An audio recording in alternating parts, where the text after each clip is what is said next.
Welcome to Event Radio, covering local drag racing, stock car racing, motorcycles, go-karts. If it's got wheels and you can race it, you'll hear about it here. Event Radio is motorsports radio on steroids. Now, let's join your hosts, Spivvy Williams and Terrible T Guy.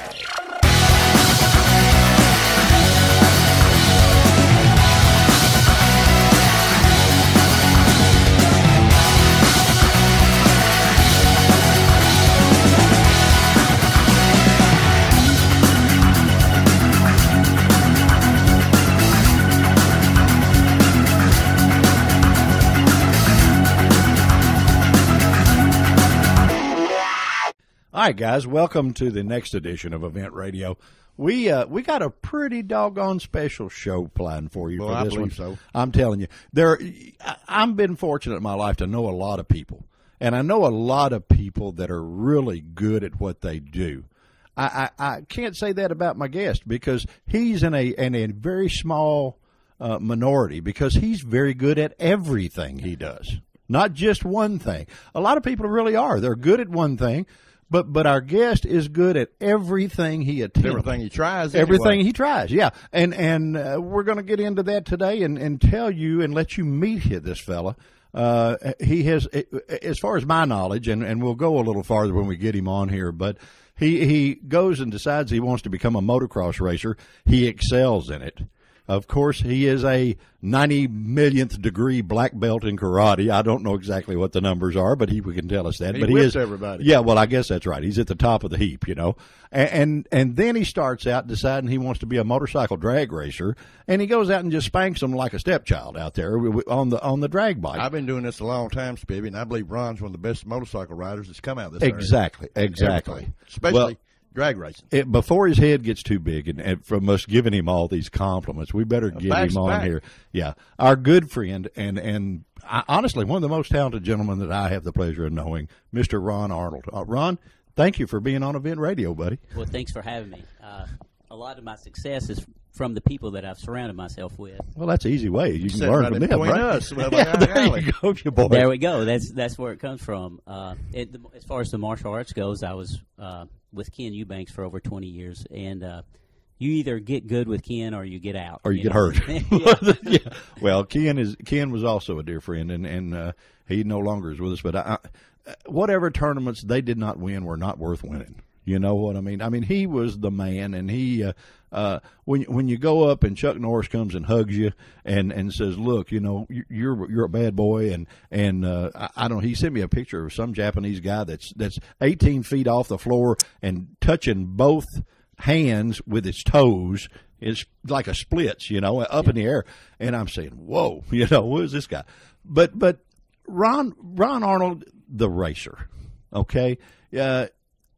Before we get into that, and you brought the martial arts into play on your drag racing and as well as the motocross, the martial arts had to play a big part.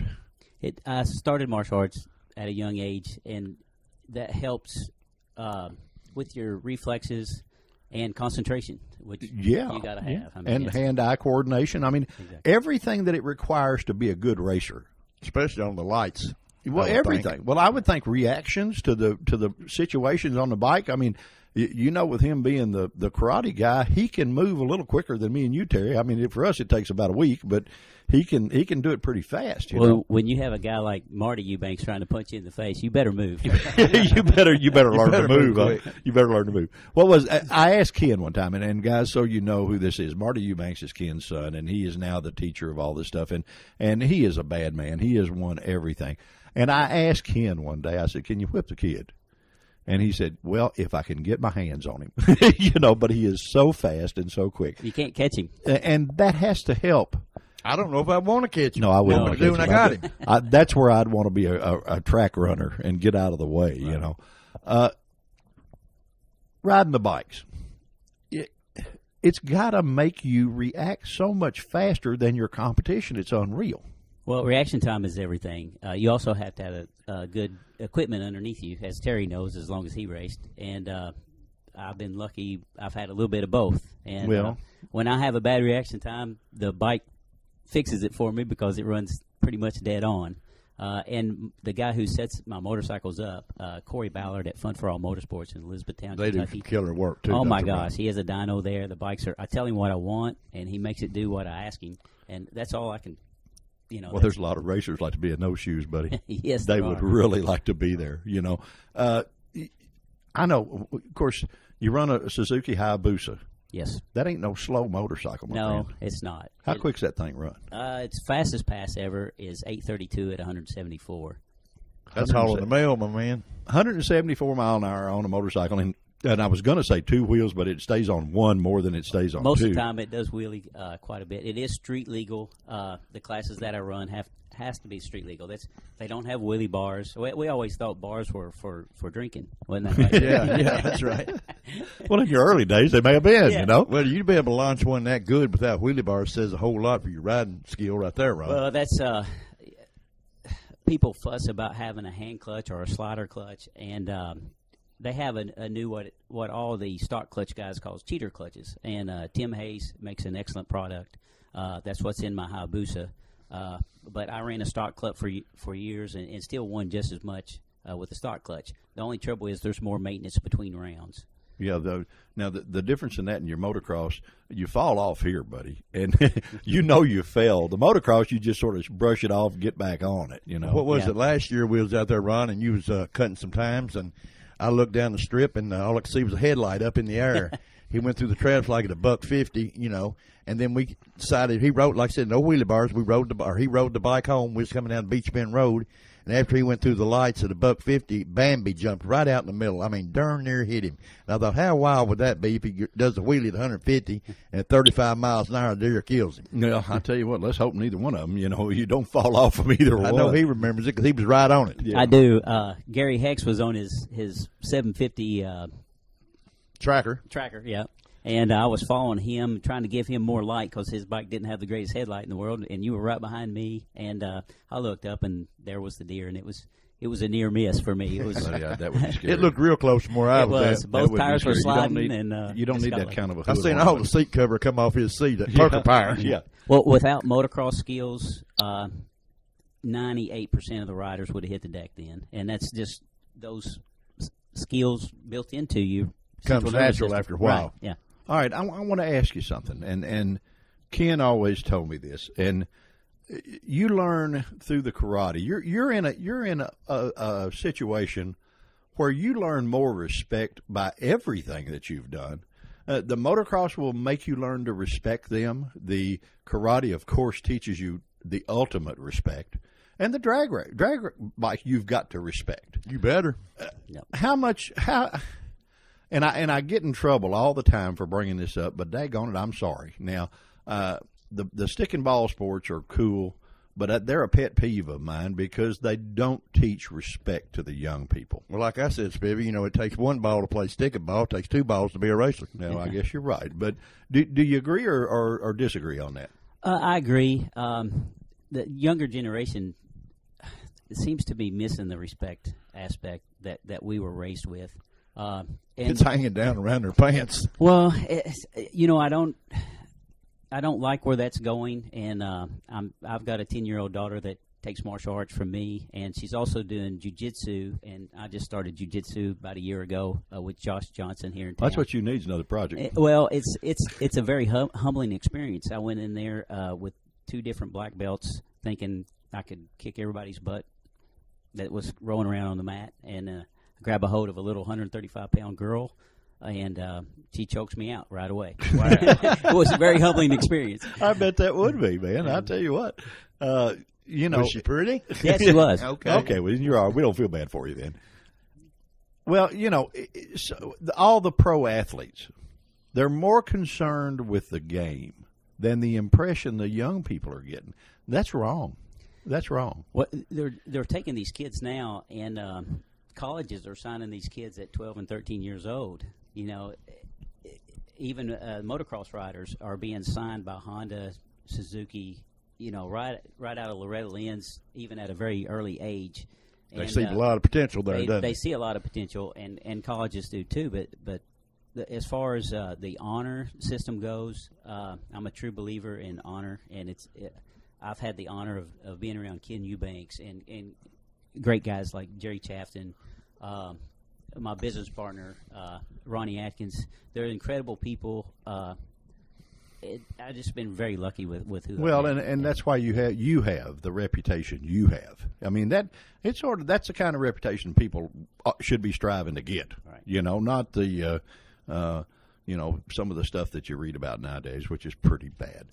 Okay, on motocross, one race stands out in your mind over any of the rest that you run? Well, Terry's brother, Mark Guy, I followed Mark around just about every track we went to, and very rarely got to beat him. The arena cross race one time, I was right behind Mark, and he aired his tires up before he left. And we're in the main event, and evidently never let the air back out of his tires. Had about 80 pounds of air in each tire, and he was slipping and sliding all over the place. I thought he was going to kill both of us. Well, that's sort of how you win there, buddy. But it was pretty funny. But you didn't tell him, right? No, and very rarely did I finish ahead of Mark. He was one of those guys. I always thought he was going to have a butt patch that said "Hi, Ron," but Mark was he was a pro rider before I even really started. I'd done it a little bit as a kid with my father, and then got out of it for 20 years. And then when I got older, in my early 30s, I started again. So I'm 49 now, and about 2 years ago, I gave up the motocross stuff, and I still miss it. I'm still physically able to do it. I just decided not to. My wife said, "Why don't you get back into drag racing?" Okay, that's cool. That's cool. Something where you run 200-mile an hour instead yeah, of 30, where 40 you fall mile off at you fall off at 40, Something you fall a off lot at 200. safer. Yeah, Yeah, a lot safer, right. Yeah. I tell you what, guys, we as bad as we hate to, because this is cool.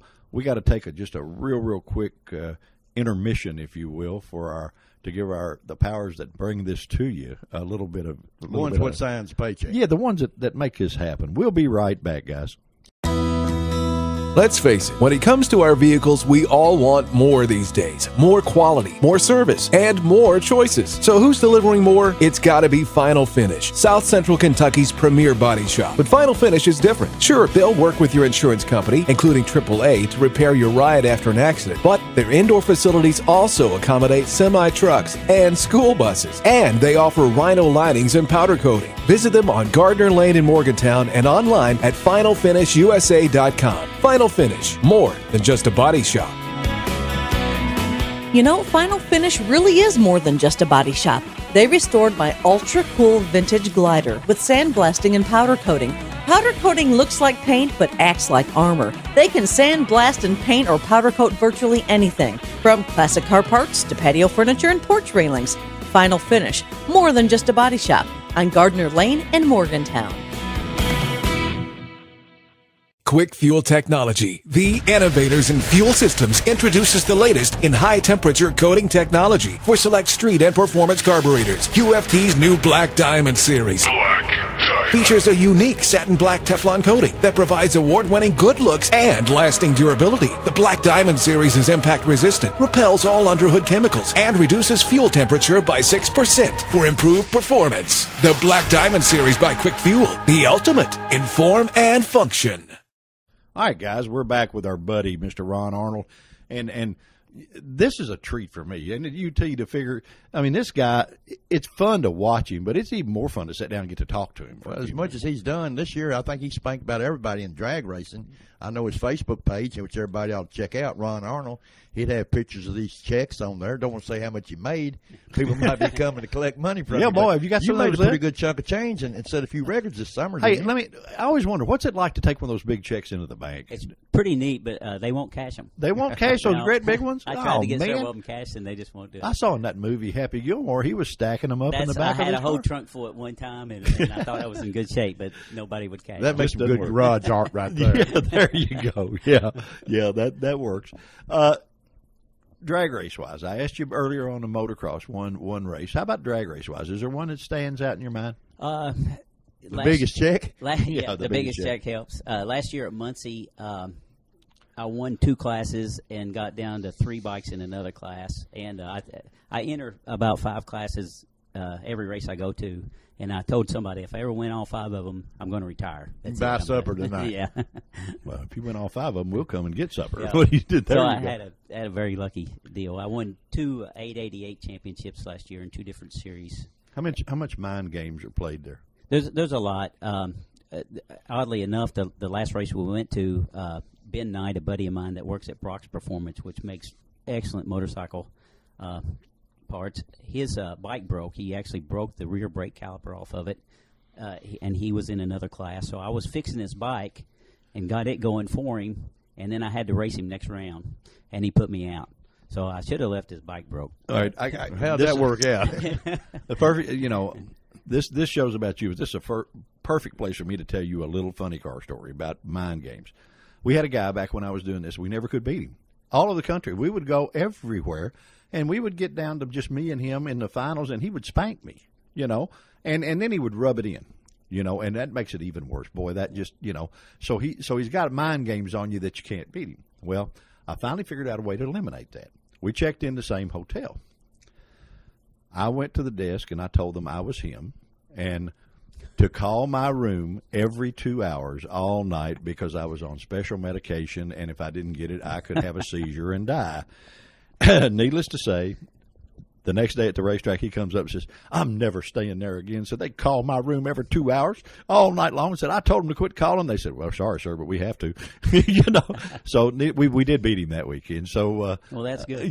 It's you got to work at it, guys. I mean, that's part of it. A lot of times, Ben and I will get a hotel room together, and I'm going to try that next time. Maybe go over and shake him every 5 minutes or something. Yeah. Well, just keep calling him, wake him up, boy. And the little eyes, they're just red. And it was fun. It's a lot funner if they don't know it's you, There are good racers around here.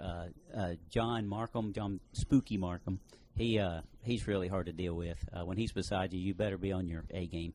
Some of the classes I run have a full tree, which is a 5/10 tree, where all sure, you have the top yellow bulb, middle yellow bulb, and bottom yellow bulb. Sure. Well, and on a pro tree, they all come down at once, and it's hard to really cut an extremely good reaction time on a street bike that wheelies right off if you slam the clutch out. Yeah. So figuring those things out, and most of the time I get people on the lights, and that's once to get I know I cut a good reaction time, I just put a front wheel on them and leave it there.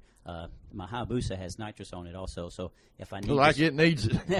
yeah. I need the spray nitrous. The bike makes 228 on motor and about 268 on spray. And we're talking 228 horsepower, guys. To the ground, to the rear to the wheel. ground on a motorcycle. Yeah. Now, we're not talking about a small block Chevrolet here. We're talking about a Hayabusa motorcycle. The engine is actually built for 100 shot of nitrous, so I could make it have over 300 real easy just by changing the jet.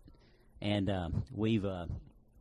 I considered running it in a different class this year where it was heads up and just all the way out, but everybody that does that class blows motors, and it pays the same amount of the classes that I'm doing now, where I can actually shift the bike early and not, extend the life of the motor by shifting it early. All right, now see, we're getting right into what I said at the beginning of the show. The fourth thing that our buddy guest here is he is an ace high mechanic. He knows this stuff inside out, and that's what you do for a living. You own a company called Modern Automotive that, trust me, guys, if they can't fix it, it ain't broke. He's kept me on the road today. Yeah, he keeps Terry rolling, and that's a major undertaking right there to keep our buddy T rolling. But when you're the jockey, okay, and a lot of guys say, well, the jockey don't walk the horse, but when you have the ability to walk the horse, man, that's deadly. That's a deadly combination. Well, it's nice to be able to work on them and all that, but my dream is to take my jet to the racetrack and hop on it and have somebody else work on it and just say, here, ride this. Can we hold your suitcases and sort of go along with you, Or my lotto ticket hasn't hit yet, but I'm still waiting. Yeah, well, Terry was talking about when he went somewhere in a race, said the only thing he didn't hit was the lottery. So that, it was funny. You were talking about the brakes being gone on the bike. Terry don't know what it's like to race one with brakes. I can't imagine the flat track one. I've always wanted to get on there and try that. How about the Speedway, where there are nitro burners? What is it now, Terry? 150 pounds, 80 horsepower on nitromethane with no brakes. Yeah, and if you put the nitro in it, it bumps the horsepower up just a little bit. I've said for all year long, you have hit your head somewhere. Well, I hit everything down in Alabama a few weeks ago. I'm glad you're recouping. You were a little sore here for a while. You know, the strangest thing, it takes you a little longer to get. You know, I turned 64 on a Saturday and was racing on Sunday, and I'm still hurting. Well, and here's the pro motorcycle racer. That's not good enough, Ron. Out in the garage at his house, he's got a shifter go-kart that runs 130 mile an hour, you know. So, and every event we do, I don't know how many of them you've listened to, but if there's a way to get in that vehicle, he's going. Oh, you know, in the drifting car, we did a show there's a show live with him in a drifting car sideways at 100. They thought I was a Baptist preacher. I was going, oh, Jesus, oh, Jesus. But the funniest thing is when the little gal spanked him in the soapbox derby car, though. That was neat. We've had a lot of fun doing this stuff, and I think that our show has probably been a little more successful, because we've been there, we've done that. Not like most media people. The only thing they can ask you is what they've read in a book, you know. Exactly. And we, hopefully, a guy like you, we put you a little more at ease because we're not going to ask you something that's just off the wall and stupid, you know, and a lot of them do that.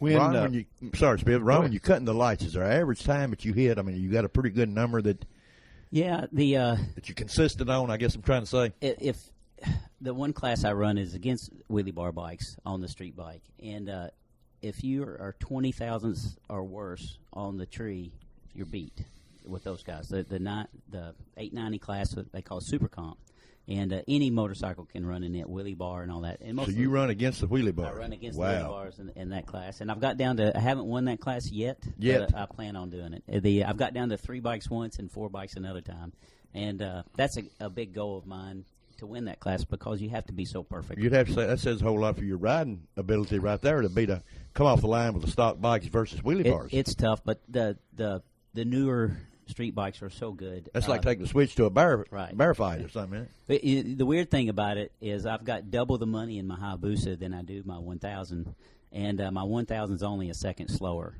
So and you can bolt on extensions, these new bikes that's coming out, and extend them a little bit, and they'll run in the low 9s at 150 miles an hour. That's sort of like the old adage: cubic dollars outrun cubic inches any day. You know, and it speed's expensive. How fast you want to go? Exactly. You know? Money buys horsepower. Did you ever think about putting wheelie bars on and just see how quick you could, if it would help? No, I could extend it and make it go a lot faster. I run a very short 64-inch wheelbase bike, and a lot of guys that run the classes that I run 68 inches to 74 inches, and which lets you leave a lot harder. You can 60-foot the bike a lot better than what I'm doing, but the bike goes too fast for the classes that I'm running now. I have to shift the bike early just to make it run 888.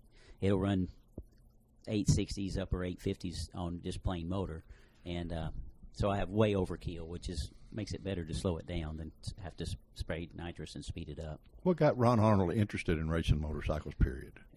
Well, like I say, my father always had a motorcycle in the garage. He was a big time Harley rider, built bikes. He was the original. He made more custom bikes than people.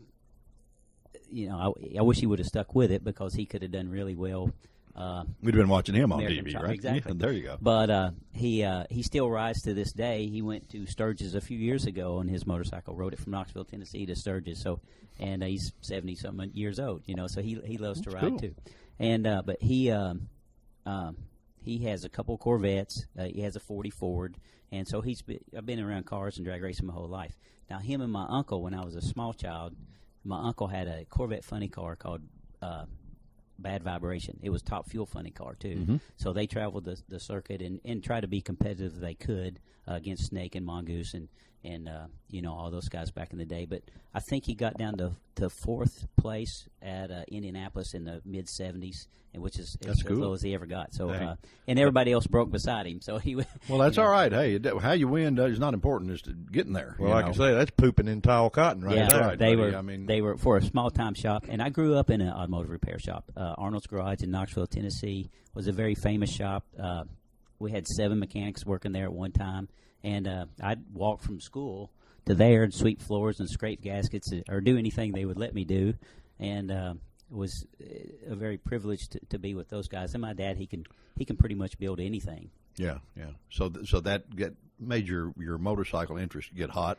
It was sort of a natural because you had that and the drag race background. So it's only natural for you to wind up where you are. What got you interested in the karate? There was a famous man in Knoxville, Tennessee, Mr. Wheeler, and he had Wheeler School of Karate in Knoxville. And everybody talked about how bad this guy was, and so I started going down there with him. And he had a very hard curricular as far as getting through that. He did things that just to get your green belt, you had to dive through 3 tires high and through the center of the tire without touching it and roll forward and land up on your feet just to get a green belt through this guy. And we were kind of like kids, the old school tumbling, right? And this was outside in the grass and the dirt, but or a tea on New Year's Eve, one of the two. Yeah. Okay, go ahead. I'm sorry. But I got started there, and when I moved to Bowling Green, I always heard about this legend, Ken Eubanks and Marty Eubanks, and how bad these guys were, and went down there, and they were totally amazing. Brian Ruth, he has an Olympic karate studio in Louisville, Kentucky now, and he's the only other one that I know of. I am now teaching at House of Fitness, where Ken was teaching, and I only can do it 2 nights a week, Mondays and Thursdays, 7 o'clock to 8 o'clock. And but it's $20 a month, and I just kind of want to give back a little bit what Ken gave me. Well, that's what you're supposed to do. You're supposed to share your knowledge. Exactly. Maybe we can say we got the fastest sensei Yeah, in the world here. That's I it. mean, But it's been fun. It's been very good for me. Well, we know how busy you are because we've been trying to get you on here for a long time, and it's, well, yeah, as soon as I do this, or as soon as I do this, or as soon as I do this. Don't make us come and get you. Yeah, Ron. yeah, that's right. Well, I mean, you really have to worry about us, with all those degrees you got and all that stuff. Well, that's why I try to run so many classes at the racetrack. I think if I think too much, I start making the wrong decisions, so I don't give my time. No, there you go. myself You don't time want to think. You don't want to do that, right? Ron, what's your favorite type of racing? We talk about motocross, drag racing. You probably hit. I love few drag others, racing. It's a little bit boring. I love going fast, but my heart was always into motocross. I love motocross. I did the round track stuff with Jerry Chapton years ago when I was working for him at his Chevron station, and then later went with him at Tectune, which is an excellent facility. But we actually had Jerry on the show, yeah, so you get to listen to that one well, coming good. up pretty soon. I can't wait for that. But he's Jerry's buddy. a great guy, and I talked to him not too long ago. We had a good friend of ours pass away, Chuck Slocum, and my younger brother passed away in November. So we've had some hard times, with us as far as family Yeah, members. Chuck was a good and buddy of friends. mine Chuck. too. He was my neighbor. Yeah. He was my neighbor for a long time. You want to hear something really funny? Chuck came to the shop, and he's there, and he's with another guy. And I said, "You look awful familiar to me." And he said, "Your last name's Arnold, right?" And I said, "Yeah." And he said, He asked me, he said, "Do you know Wayne Arnold?" And I said, "Yeah, that's my dad." And he looked at me and said, "I used to build your dirt bikes when you were a kid." And he lives right across the street from Chuck. And I seized a motor one time, running it up and down the street, and a little 125 YZ, and we took it down to Boo Meredith, is the guy's name, and he tore that bike apart and put it back together and made it like brand new. And so it's a small world, when it comes to that. But Well, really racers was always help Well, racers. Boo makes buddy. some killer motorcycles too. He Doesn't does. He builds some incredible stuff. Still to this is day, very, he makes some killer bikes. very talented motorcycle mechanic, and that can build stuff that no one else is doing right now that I know of. Yeah. Well, we've been fortunate. We've had a bunch of the bike guys on here. Charlie Southgate, that is the machinist there in Englewood, Tennessee, and that man has made stuff for how many years, Terry? Oh, a long time. I mean, he was a legend when I got started. Yeah, on the ones I guess when they had a leather chain on Flintstone mobile. Yeah, the Flintstone mobile. When Ron Arnold going to start running any national events where you travel any with the bike? Yeah, this year I'll be doing the NHDRO series, and possibly the Man Cup, and maybe even My Rock. My Rock is Maryland Raceway and the Rockingham races combined in North Carolina. So it's a lot of driving, and there's 5 races for the NHDRO series, which is the No Hate and Drag Racing series. A very excellent racing series. Brian Welch, the guy who runs it, he's one of the racers, and really puts on a great event. He's actually trying to get a $10,000 to win 888 class, going next year, and going to try to run at least one of those next year. Well, I can't wait for that. 10 to win. That's a that's good pretty incentive good, right there. That's like having a big payday, buddy. That's a Nothing big like payday. that. That's Yeah. always good to have a carrot out there. Yes. It motivates you when you're tired and you're sitting there thinking, well, I might set out on this one and say, no, Right. we're going to go do this. It's neat to have a hobby that you can get gas money to come back home on. Yeah. It's it doesn't pay for itself. By the time you have put all the money in the bikes and your gasoline, your hotel, through the weekend, it gets expensive to do, but it's kind of nice to get a little back. It's never going to pay for itself that I know of, unless you get sponsors, which I do have.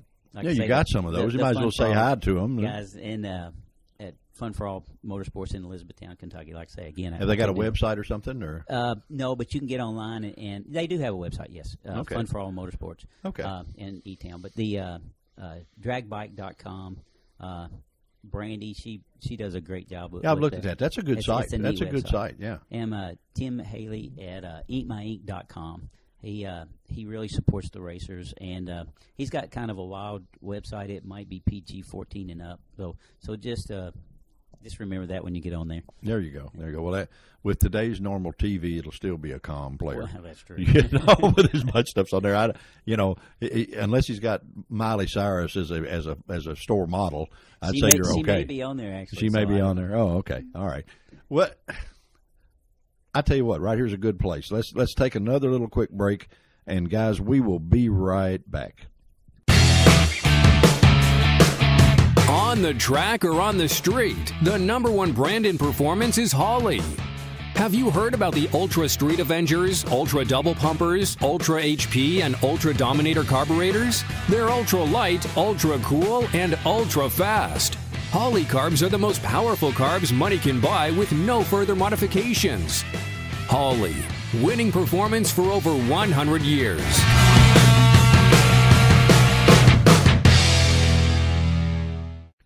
All right, guys, we're back with our buddy, Mr. Ron Arnold. And two-wheel sensei. Yeah, the two-wheel sensei, which is a pretty strong combination there. And we're learning a little about that, and we're finding out just how important the martial arts plays in being a excellent racer, So let me ask you something. We did a show earlier with a fellow by the name of Mr. Johnny Vickers. And Johnny Vickers is the guy that owns the Top Fuel Harley Drag Race School, where you can go. He furnishes the bike, everything, and teaches you to ride a Top Fuel Harley. Did you ever think about doing that? That would be pretty neat. With the nitro and all that stuff, it's just a Top Fuel Harley. You're going to be $40,000 into it to be competitive, and that's for starters. And really, you're going to be $150,000 into it by the time you get rolling. I've thought about it. I would probably start in one of the smaller classes first on a Harley, just because they're a little different animal. You got some dedicated events is the reason, My wife, Melanie Arnold, she surprised me in 2006 with a night rod. I got home and had a 2006 Harley Davidson flat black night rod for Father's Day, and so I was very happy to get that bike. Rode it for a little bit. And she must like you. She's put up with me for 20 some odd years, so I guess she does. But we took and rode that bike for a little bit. I took it out to the drag strip once. Alan Quarter at the service manager at Harley, he said, told him I was afraid about breaking the belt on it, and he said, "You can't break that belt." And I said, "Come out and watch me." And I couldn't break the belt. 9,000 RPMs, dumped the clutch on the Harley. And all of those belts, believe it or not, it's the same as a supercharger belt, and they're all made in one place, in a place called Monk's Corner, North Carolina, and they make Uniroyal, they make all of them, and those things you could lift a building with that thing. It was absolutely amazing. The bike went. A bone stock Harley went 1180s right off the showroom floor. I hadn't changed anything on it, and it would pack the wheel about 6 inches in first gear all the way through it, and shift into second and go down and just finish out the pass, which was pretty impressive, really, for a 650, 700 pound motorcycle. Yeah. Well, that Hayabusa is a little impressive too. The Hayabusa is fun. Let me ask you something. What did you feel like the very first time you took the Hayabusa? But you had 1,000 before that, so that's not a fair question. But I was going to ask you, what did you feel like the very first time you rocked the throttle on the Hayabusa? It was very amazing. All the torque. The 1000s run side by side. They're very close in times, but you can leave at 10,000 RPMs on a 1,000, and where you can leave at 3,000 RPMs on a Hayabusa. They can, and if you try to leave at 10,000 RPMs on a Hayabusa, they race straight up. Yeah, well, Terry's got two of those too. Yeah. You know, I mean, this boy is a glutton for punishment all the way across the board. He doesn't. He shows no favoritism. You know, he wants them all. Well, Terry, whoever dies with the most toys wins. Well, I tell you what, you running on up there, my boy. Did you ever want to drag race yours, Terry? No, I don't think I can get it out of the hole after watching Ron. No, but I mean, you come from a famous eggs. drag racer family. I mean, your dad's in the Motorsports Hall of Fame and stuff. So, well, you remember we had that 750 H2 Kawasaki, the gasser, and that kind of broke me sucking eggs right there. Well, it went to high speed wobble at 100. Yeah, that's From the factory, a religious experience. Yeah. You ever had anything like that happen? I've had a few close calls. A good friend of mine at Howard Gun Race, Howard. Let me see. Can't remember his Hired Gun Racing. Okay. He's actually on the same team, the Fun for All team that I'm on, and we were racing at Muncie, Indiana, I believe. And no, it wasn't Muncie. Anyway, it was somewhere up north, and pretty good little grudge match going, and he always teases me because I had gotten him most of the time before then, and we take off, and we get to the end of the track, and he grabs too much front brake at 140 miles an hour. Row. The weekend before that, I had gallbladder surgery, and it was all I could do, just throw my leg over the bike. And so I was actually on the 1,000 this past. The bike washes out and starts spinning towards me at 140 miles an hour, and it comes straight across into my lane. And I was just very lucky to get by that because I'm trying to slow down to help him, and his bike's coming at me. So it was a very traumatic experience. I actually had to get back on the throttle to keep from being hit by his motorcycle, and so I stopped by where his motorcycle stopped and turned around, and he's standing up in the middle of the track waving at everybody saying he's okay. Went down at 140. So if you believe those karate reflexes don't help, we just proved you wrong on that deal. That's one of the closest calls I ever had. I rubbed the guardrail at Music City Raceway one time. How do you rub a guardrail? You either Very hit it gently. or you don't. Yeah, very gently. You I either took hit it or my you don't normally. Left foot and set it up over the seat where it rubbed on the left side of the bike. Wow. And if I hadn't have it, would have got my leg. And actually won that round too. All right, now there again, reflex-wise, you were quicker than the motorcycle to realize to do that. Now, the average cat can't do that, Ron. No, you can't freeze. And 98% of the time, and I guarantee you Terry will agree with me on this one, you get out of trouble with throttle than brakes on a motorcycle. Anyway. Yeah, a lot of people say too, Brian, if you got time to think about it, you can do something about it. Yeah, it's too late. Yeah. Motocross skills, again, apply for all that, because once you've been on a motocross track long enough, if the front end starts washing out, you fix it, and you don't even realize you're fixing it. And you do that on a drag bike too, Or street bike for that much, right? Yeah. Do you ever ride any motocross at all anymore? Very little. I've got access to a dirt bike right now whenever I want to go get it, one of the new 450s. And you talk about acceleration. I rode one like that of yours. The Hayabusa is impressive. It really is. But if you get on a new, and I'm talking 08, 09, and even the new fuel-injected bikes are even worse, and crack the throttle wide open going across a field, you throw rocks at the Hayabusa. I've never felt anything accelerate like that. Really? Well, we just did a show not too long ago from our sponsors, Lost River Power Sports, and Little Dave took us and showed us a brand new Yamaha bike that was. I mean, this thing was gorgeous. State of the art. It was gorgeous. Yeah, the 450, and he said he could jump off the top of the building, and it not be any big deal. Yeah, Gary Hex, a friend of mine, he's trying to get me back into vintage motocross racing, which he's like, you don't have to go as fast, but the Heck's a good rider. Gary's a good rider. He is. He said he's going to do a few 70+ stuff next year on his vintage Pentons. Is he lying about the entry form or whatever? I'm not sure. Gary, he can get in that. I'm just playing. But I'm afraid I'll see a little 1 foot dip and thinking one of those 3-inch travel bikes will go right across it, and it won't. Yeah, there you go. I'll be on my head doing that famous flying W that everybody brags so much about. When we did Jerry Chaffin on the show, and he referred to back when he lived on the West Coast, And of course, my favorite motorcycle movie of all time is On Any Sunday. Yes. And I think it is most guys that are real motorcycle fans. Yes. But he said he was in when the helicopter goes over the desert scene. That he's in that line. Yeah. Did you ever want to do that? Oh, I would love to do that. That's I actually dream about me and a few other. I wouldn't want to do the whole stretch doing the Baja 1000. 1,000 miles is a long time. That's I think 4 of us. I could probably do 200 miles on a dirt bike, and I know Mark Guy could. He's crazy fast through the woods. But if ever win the lotto, me and 4 buddies, we're going to hit the Baja 1000. I'm going to go do it. No, we got another team member for you. We could send with you if you could talk him into it. That would be right at home, and he would make you proud. Fellow by the name of Danny Young. Oh yeah, the dude, sure. The lizard, yeah, the dude. Danny is famous. You know, anybody to get. I think at the 7-day race, he got gold medal. I think or won the International 6-day trials. He was on the podium 3 times out of 3 years. That's nobody totally else, amazing. as far as I know, in history's ever done that. But yeah, he'd be a good team member. He'd be a good coach, even if he didn't want to ride. You exactly. know?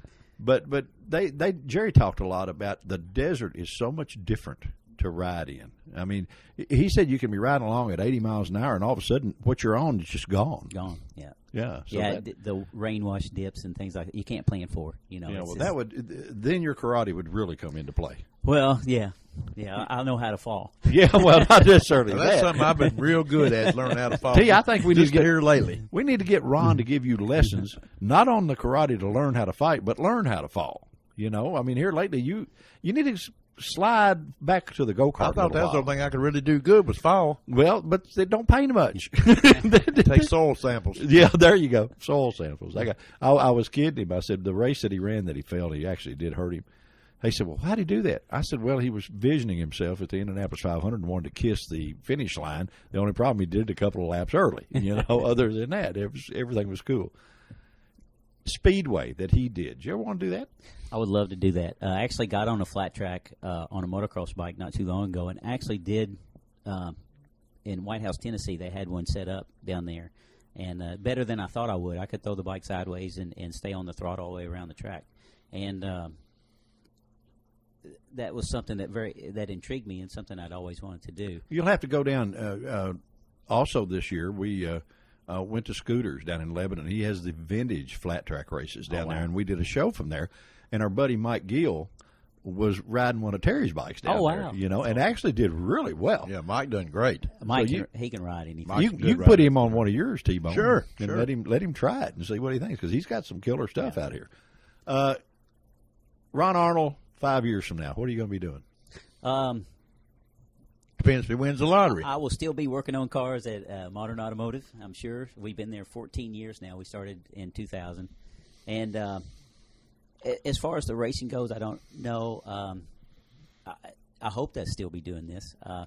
Might go back into motocross. I don't know. But still plan on teaching martial arts.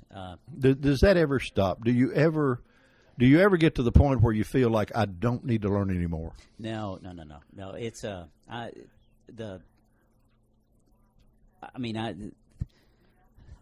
don't. The older I get, the better I was. And well, that's in everything, buddy. That's all of us.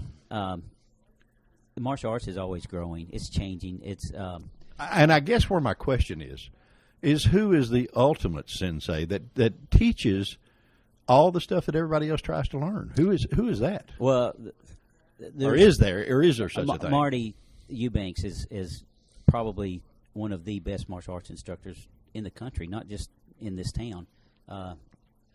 Marty and I are actually at different schools now, but I don't do it full time. I only do it a little bit. But Marty's an incredible teacher.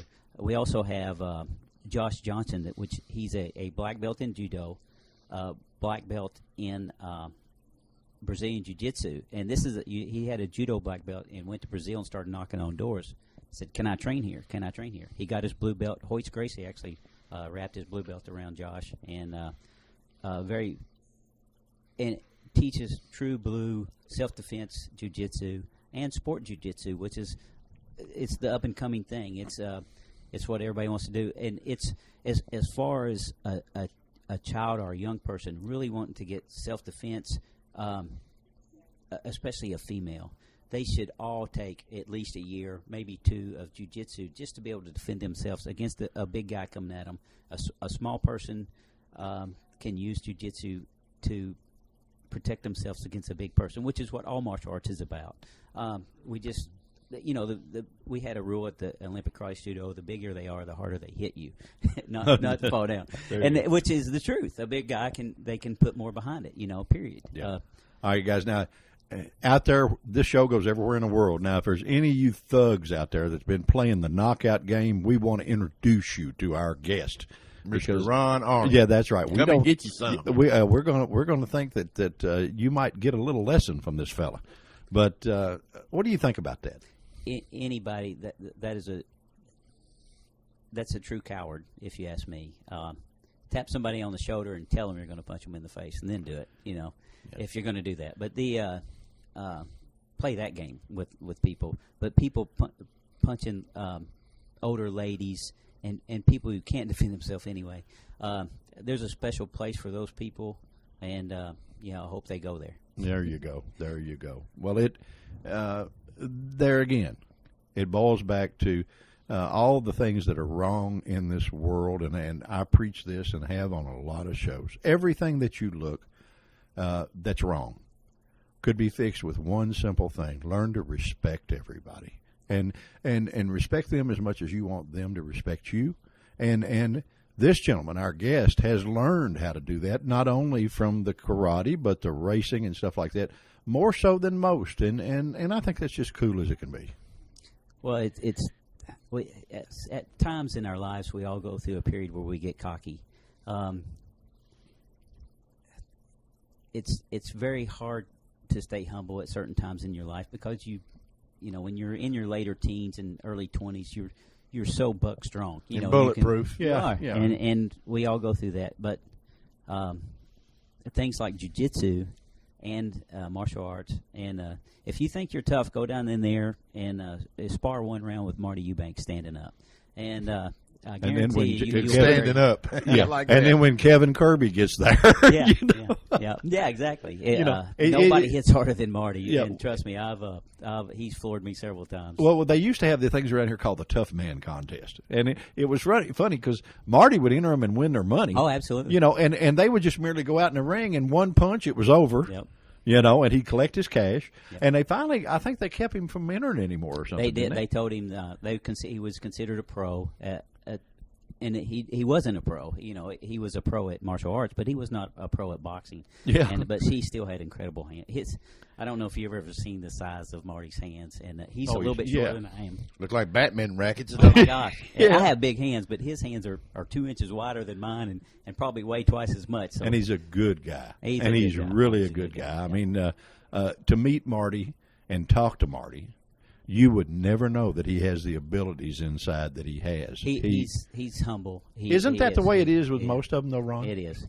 And now Marty at the tournaments, he likes to play the bad guy, though. Well, he is the bad guy. I'll never forget a tournament was at the guy was warming up, getting ready to fight Marty, and the guy got down and did like 20 push-ups, just to get pumped up a little bit. Well, Marty puts his hands on the ground and raises his feet straight up in the air and starts doing push-ups like that, and you could see the wind go out of that guy's sail. That's more of the mind game. He did. There's more of the mind game. Not too many people can do that. Mind games are played in everything. Yeah. Well, my boy Dylan was in karate. Marty kind of took him under his wing. Yeah. And as soon as he did that, my boy went from just, say, a small time to big time. He won the bluegrass. Oh, yeah. Just because Marty kind of took a little special interest in him, it gave Dylan encouragement. And plus, Marty, like I said, he knew how to taught him a lot of little things that he won with. Yeah, he's a good guy. I don't know if too many people seen Dylan right now, but I would hate to get hit by him. Dylan's big got arms dude. as big as my legs. Yeah, he is muscled up like nobody else. Yeah, of course he tells you that Zija stuff did all that, and we know better. He did all that. You work hard. He gets that after me. Yeah, he gets that after Dad. That's what. Oh, okay, all right. Well, it's. I tell you what, we're going to have to wind this up in a few minutes, but right now we got to take another quick break, and we'll be right back.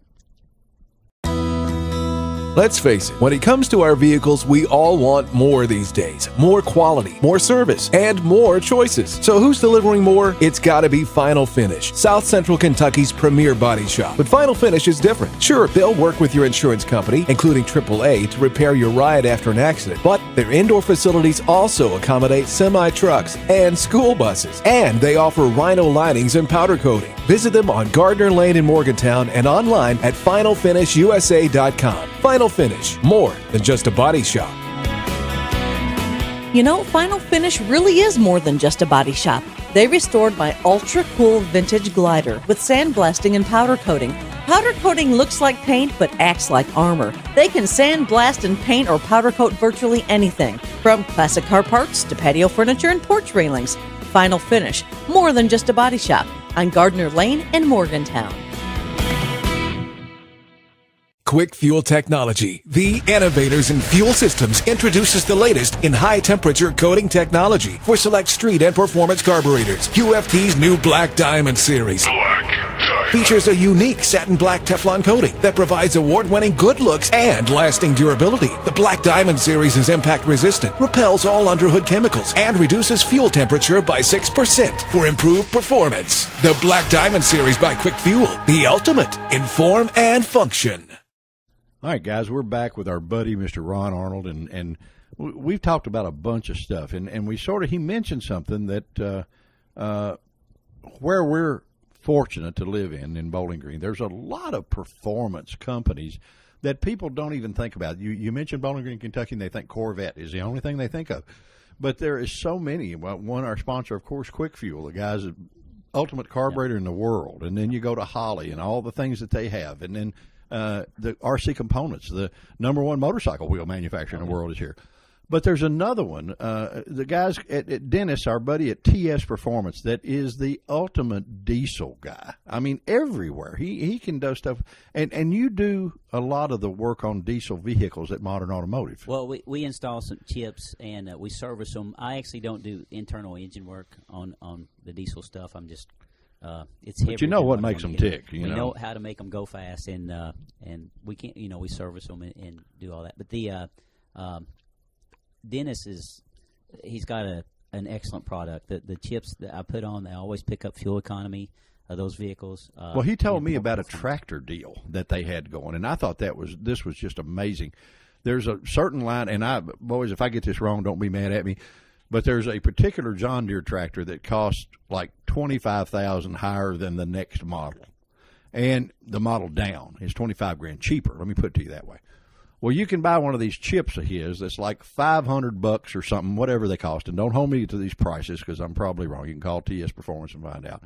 But it makes this tractor completely equal, if not superior, to the $25,000 higher model. Well, how good a product is that, buddy? I mean, give me a break. The farmers need all the help they can get. And I spent $500 on my truck right after I got it, and I picked up 3 more miles per gallon. And it was a different truck to drive horsepower-wise. It's been on there since it had 20,000 miles on it, and it's got 110 on it now. And just had nothing but luck. Pull a trailer all across the country. See, that's the thing that a lot of guys don't realize. A lot of your racers, they really search out the race car companies and all that stuff. But most of them use a diesel vehicle to tow their race rigs with, Yeah, I have a lot of advertising room on the side of my trailer. And, there you go, Dennis. See, Dennis, you need to sponsor a motorcycle guy. See, because he goes to people that don't even think about buying your stuff. And it wouldn't hurt you to sponsor a nice radio show too, buddy. We'll bring that in. At Quick Fuel, we throw him in there too. I put on a lot of those Quick Fuel carburetors at Modern Automotive. Yeah, well, those guys are great. Marvin is great to deal with out there. That's the only company that I've ever heard of that sells carburetors that puts every one of them on a motor and runs it before they put it in the box. When you get one, it's got gasoline in it, and you can take it out of the box at 4 o'clock, bolt it on your car, and go to the drag strip at 5, and it's already tuned in, ready to do it. I took a AC Cobra 427 block, and it was getting 11, 12 miles per gallon, and put one of Dennis's carburetors on there that he built custom for me. He actually color-coded it to the car. The customer was just tickled to death. Really? And bolted it on there, and it went to 18 miles per gallon. No kidding. Yeah, and twice as strong to drive. Actually made the car a little bit more scary than it already was. 2,300 pounds and 600 plus horsepower. To the back of the flywheel. Okay. That's and right. then we had to throw another 100 shot of nitrous on top of that too. Well, you're into that nitrous oxide, ain't you, buddy? You like that I stuff. like it. Anytime you can push a button, Go fast. go fast. Yeah, there Well, you go. Modern Automotive is known for their quality work on repairs, but you guys are also known to do a lot of work on the GS Buicks when they come into Oh yeah, town. my business partner Ronnie Atkins, he you can take a bolt in there off of Buick Grand National, and he can tell you where it goes, and that's no lie. I've heard that from numerous people. That's why I brought that Ronnie up. is incredible with them. We had a GNX there, number 311. This car came out of Wisconsin, and it was a basket case. Someone else had taken it completely apart. We had the car there for a year over the shop. The fastest the car had ever been was 12:10. We got done building it. It went 1080s. And the guy drove it back to Wisconsin and got 26 miles to the gallon. Well, Yeah, Vent that's Radio, another- we did a show out there, and them guys, Spivey had asked them, well, how do you know it's your car? They just knew their car. Yeah, I mean, when it's they all looked Grand alike. National, they all look pretty much alike. Well, the GNXs, they only made 546 of them, so Right, it's very rare. Yeah, another thing you guys do, excuse me, that I think is really cool. The new LS motors are just, they're almost indestructible. But you guys can actually tune one of those things and not buy a bunch of pieces, just get your hands on it. Right. And you can tune that dude for a tremendous horsepower increase, a tremendous gas mileage increase. Maybe GM needs to hire you. I don't understand why the cars come so detuned from the factories. Is it emissions maybe, or Some of it's emissions.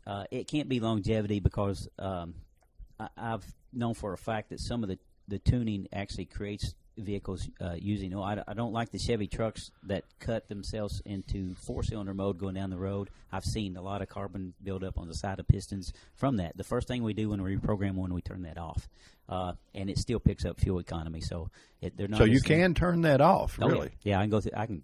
We can do anything we want to. That's Modern Automotive. That's why they call it modern. It's got the right name. HB tuners. We do this with the HB tuning. Is that expensive to get done? The average one is $250. Now, if we do a lot of tuning, and we're going to have access to a dyno here real soon. Actually, Marvin at Quick Fuel is building a dyno at his house, and he wants us to come out there, and we're going to do a little bit with that too. He's a fun guy. isn't he? He's great to deal with. He's an incredible guy. I've had dinner with him several times, and he's just been good to us, and wants us in on that too. And which I worked out of a dyno bay for 6 years, so I kind of understand how to run those. Know things. how it works, yeah. All right, but the average guy that's got like a pickup truck or a Suburban or a Tahoe or something that he drives every day, he would be benefiting big time to bring it to you guys. Oh yeah. It's fuel transmission longevity. We increase the pressure inside the transmissions to make them shift, and if the customer doesn't like it, we can go in there and change it at any time. Or if you buy a base chip or a base programmer, you throw that in there and you're stuck with that. You can't change but maybe one or two little things. Well, we can change every aspect of it. Okay, but to do all those longevity things and fuel increases and all that, is that expensive? No, it's like I say, it's $250 on the Boy, average one. that's cool. If you want dyno tuning and all that stuff, it can Yeah, go well, up a to lot of 4 or guys 5 really, but the most of, you don't need it unless you're going to be drag racing the vehicle. Just get it tuned and get it tuned. We and, just basically tweak the factory programming, but we try to do it where the trucks will live longer, get better fuel economy. The fuel economy is a big deal because the gasoline, performance. guys, that's something you have no control over. No matter what you do to it, you can't set the price at the pump. Unless you're a rug head. Right. Well, yeah, I guess you're right I've there. done But some 2013s with 25 miles on them from the factory. They roll them over from the. how long does it take to do that? I'm asking so many questions because I got a Suburban that needs it. The first time is about 2 hours, and then from then on, if you call and say, "Hey, I don't like how it shifts between first and second, it does this," we'll go in our computer and change the program. You come over there and we can throw it in 5 minutes. Is that cool? It's really neat. Modern Automotive. How do they find you, buddy? We're at 2430 Russellville Road. Larry's Auto Sales is across the street. There's a Minute Mart there.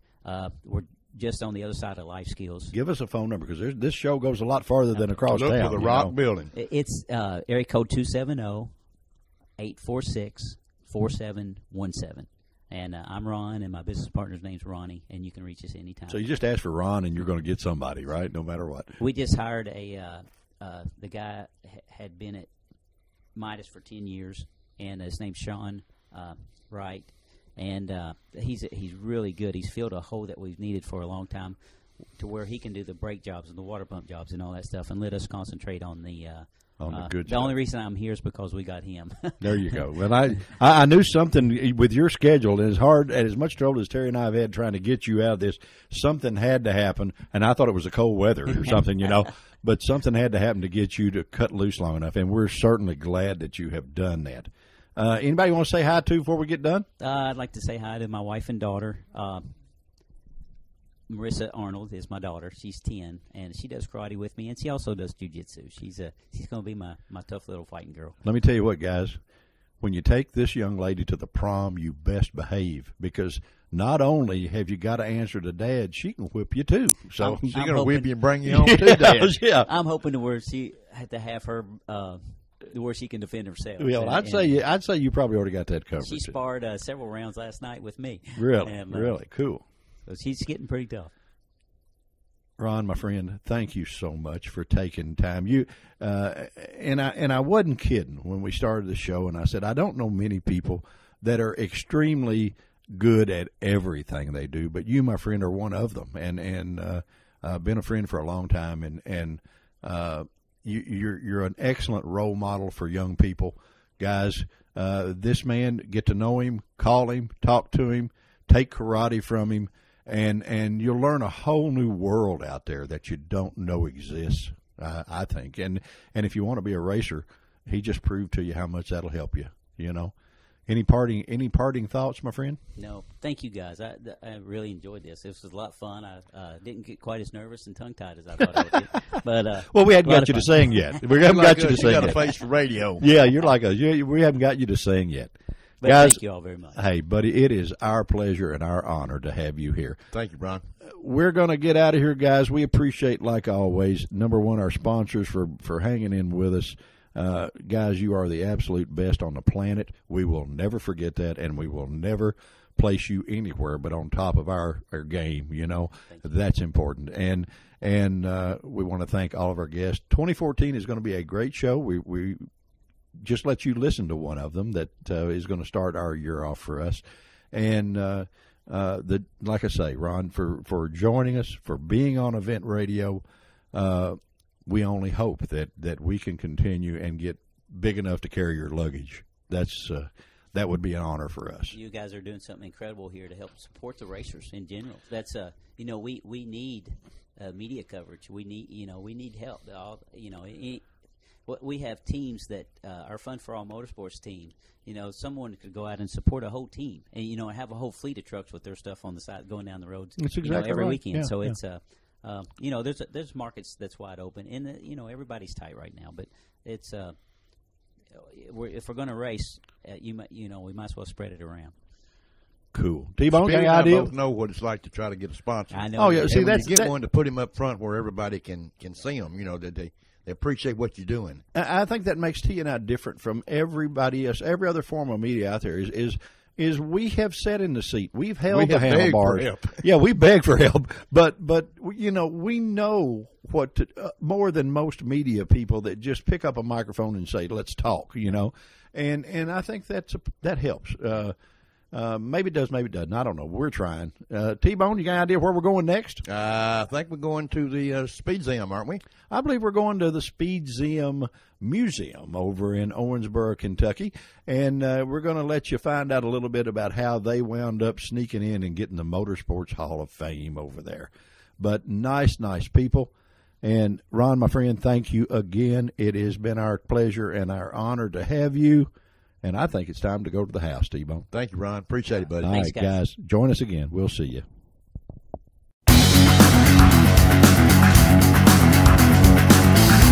You've been listening to Event Radio, covering local drag racing, stock car racing, motorcycles, go-karts.